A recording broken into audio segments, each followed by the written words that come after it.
All right, let's talk about something that goes way beyond typical self-help. We're not just talking about positive thinking here. We're diving into a really practical, science-backed way to actually train your brain. This is about rebuilding your neural circuits to get back in the driver's seat, and it's all coming from some great insights in a Forbes Japan article. I mean, does this hit home for you? It trapped me in mental noise.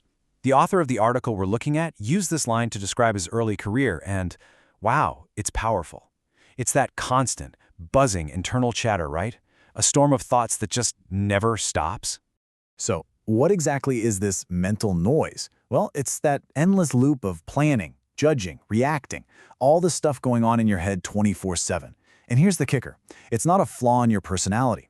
Actually, for a lot of high achievers, it's a side effect of the very thing that makes them successful. But, and this is a big but, that constant mental grind has a serious cost. I mean, think about it. This mental static basically puts you on autopilot. It leads straight to burnout. It can strain your relationships. It's that awful feeling that life is just happening to you instead of you being the one in control. And here's a thought that might keep you up at night. What if your absolute best ideas are getting lost, just completely buried under all that noise? Okay, so what's the fix? Well, it's not what you might think. We're not talking about going on a spiritual retreat or chanting some vague self-help mantra. The real answer, backed by neuroscience, is training, plain and simple. It's about treating your brain like a muscle, one that you can actually strengthen and rewire. And the best part? You can do it right at your desk, in the middle of a totally chaotic day. And this right here really gets to the heart of it. Let's look at the difference. On one hand, you've got typical self-help, or jiko keihatsu in Japanese. It's all about change your mindset and be more positive. But on the other hand, we have training, toreiningu. This is totally different. This is about physically rebuilding the circuits in your brain. So it's not about suppressing emotions or forcing positivity. It's about learning to observe what's going on inside you without judgment and just anchoring yourself right here, right now. And how is this even possible?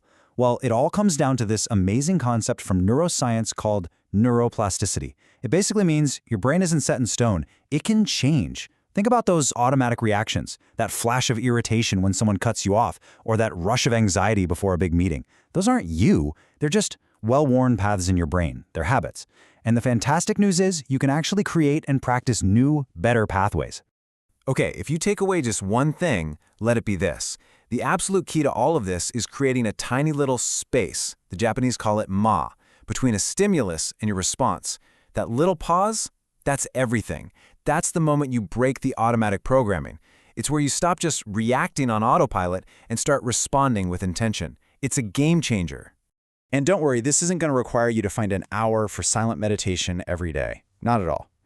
Let's get right into the solution. A super simple, incredibly effective workout for your brain that you can do literally anytime, anywhere to start building that space we just talked about. All right, brace yourself because the core practice is almost ridiculously simple. You just say what's happening in the present moment out loud. That's it. Seriously. By putting your current state into words, you create this anchor for your awareness that yanks you right out of all that mental noise and plants you firmly in the here and now. So here's the play-by-play. It's 3 simple steps. First, just stop what you're doing, just for a second. Second, take a quick inventory. Observe what's going on with you, physically, mentally, emotionally. And third, you just state it out loud, starting with the phrase, I am aware.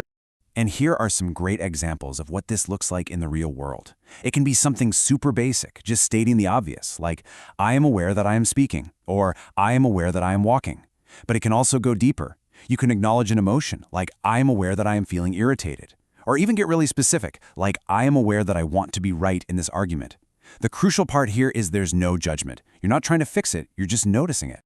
Okay, let's be real. When you first try this, it's going to feel a little weird, maybe even a lot weird.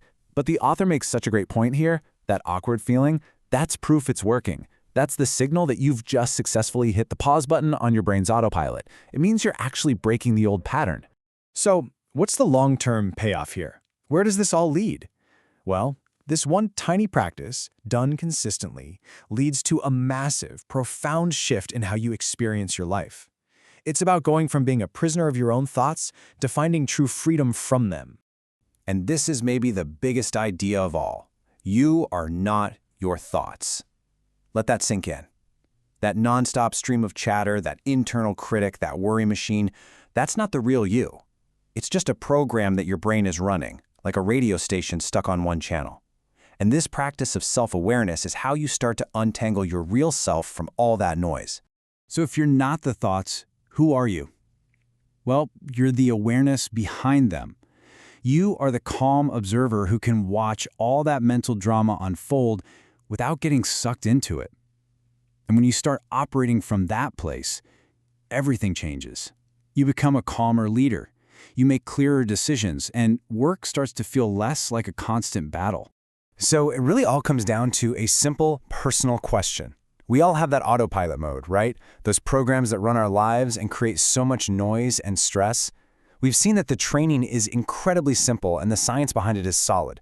So the only real question left is for you. When are you going to interrupt your autopilot?